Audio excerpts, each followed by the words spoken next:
আজকে তো মুখ্যমন্ত্রী প্রধানমন্ত্রী নরেন্দ্র মোদী আসছেন উত্তরবঙ্গে। তো আপনি উত্তরবঙ্গে যাবেন না, মানে গেলেন না না কেন? না, উত্তর বাংলার প্রোগ্রাম আছে, ওখানকার কর্মীরা জনসভা আছে, তো ওখানকার কর্মীরাই যাবেন। কলকাতায় যখন আসবেন আমরা এখানে থাকবো। হ্যাঁ, কিন্তু আজকে তো আপনার মানে সবাই, মানে সুকান্ত মজুমদার, শুভেন্দু অধিকারী। যারা লিডার আছেন তাদের প্রোটোকল থাকে, তাদেরকে থাকতে হয় প্রাইম মিনিস্টারের সঙ্গে। আমি কোনো পদাধিকারী নেই, আমি সাধারণ কর্মী হিসেবে এখানে যখন আসবেন সেখানে যাব। দিলীপ ঘোষ পদাধিকারী নয়, কিন্তু দিলীপ ঘোষ যে অত্যন্ত সক্রিয় কর্মী বিজেপির। সেই জন্য মাঠে সক্রিয় আছে, কর্মীদের সঙ্গে আছি, আমি সাধারণ কর্মী, সাধারণ কর্মীদের সঙ্গেই আছি। না, এটা তো আপনি এই পশ্চিমবঙ্গে এটা মানতে কোনো বাধা নেই যে বিধায়ক সংখ্যা ৭৭ পর্যন্ত তুলেছেন, সাংসদের সংখ্যা ১৮ পর্যন্ত তুলে দিয়েছেন। আপনার যে এফোর্ট, আপনার যে অবদান, সেটা কি দল কোনোভাবে অস্বীকার করার লাইনে হাঁটছে? স্বীকার অস্বীকার কে করলো না করলো তাতে কোনো ফারাক পড়বে না। আমাকে পার্টি যে দায়িত্ব দিয়েছে আমি নিষ্ঠার সঙ্গে সেটা পালন করেছি।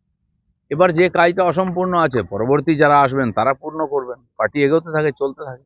আমরা সাধারণ কর্মী, পার্টি যেমন দায়িত্ব দেয় সেটা করি, আর আমাদের অবদান রাখার চেষ্টা করি যাতে পার্টি লাভবান হয়।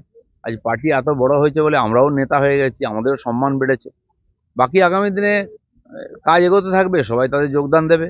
আর প্রত্যেক কর্মীর পার্টিতে যে জায়গা, সেটা পার্টি তাদের দেয়। দিলীপদা, আপনি এখনো পর্যন্ত ফিজিক্যালি অ্যাক্টিভ, আপনি প্রচন্ড এনার্জেটিক, ভালো বক্তা। আপনার হাত দিয়ে দল ওই পর্যায় পর্যন্ত উঠে গেছিল, তাহলে এখন দল আপনাকে কাজে লাগাতে সেই চাইছে জন্য না কেন? পার্টি আমাকেও সম্মান দিয়েছে, মর্যাদা দিয়েছে, আমাকে সর্বভারতীয় দায়িত্ব দিয়েছে।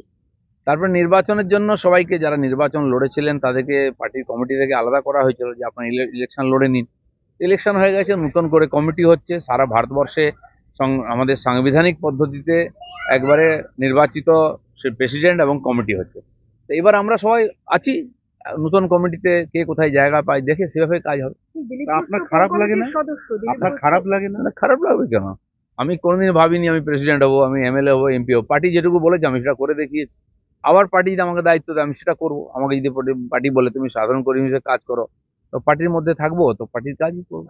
এর জন্য আমার কোনো দুঃখ নেই, আশা প্রত্যাশাও নেই। আপনার বিয়ের দিন সকালবেলা আপনার বাড়িতে সুকান্ত মজুমদার গিয়েছিলেন, অনেক বিজেপি নেতা গিয়েছিলেন, কিন্তু আপনার এই জগন্নাথ মন্দির মুখ্যমন্ত্রীর আহ্বানে সাড়া দিয়ে ঘুরে আসার পর থেকে আপনার সঙ্গে এই রাজ্য স্তরের বিজেপি নেতারা তারা যোগাযোগ রাখেন?